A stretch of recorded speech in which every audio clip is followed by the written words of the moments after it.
Hey guys, it's Danny. Quick little tip today. So you have an orchid that has a completely dried pseudobulb. What do? Do we unpot the orchid? Do we cut the rhizome? Do we do any of that? No.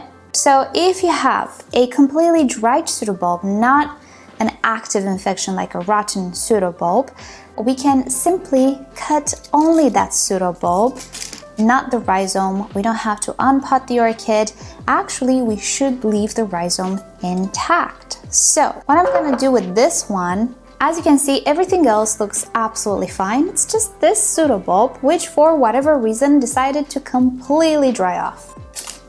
Reasons. Sometimes I don't understand the reasons. This is a newer orchid and this pseudobulb completely desiccated. Do we see? It's not rotten, so it didn't go through the phase of the rot. It just completely dried, which sometimes happens. So because it is done, it's not an active infection, what we need to do is only remove this pseudobulb. So what we do is cut it from the base. We are not going to cut vertically. We're not going to cut the rhizome. We need that rhizome to bridge everything else, because all of these pseudobulbs communicate with each other and exchange nutrients and contribute to the well-being of the new growth, which, can we see I have a new growth here? Looks very pretty.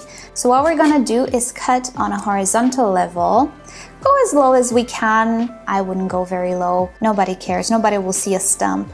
Go on a horizontal as low as you can and it flew.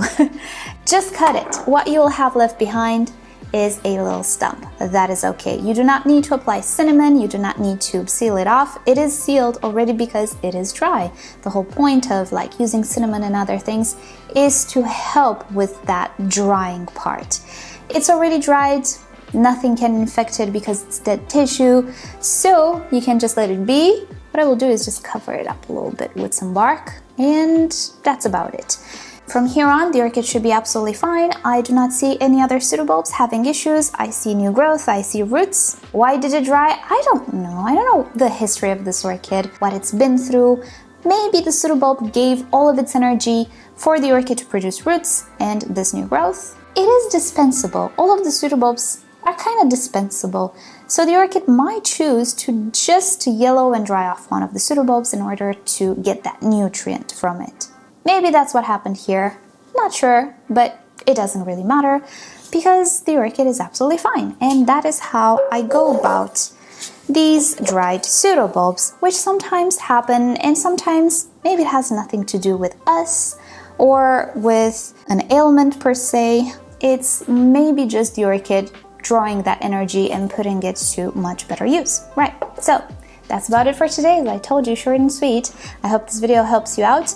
Again, if you have an active infection like a rotting pseudobulb, which is squishy and it's brown and it's oozing stuff, that's different.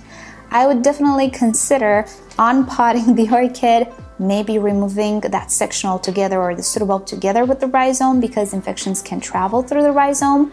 But if at some point you see a pseudobulb kind of yellow, kind of shriveled, and kind of dry, even though it might not be completely dry just yet, it's fine.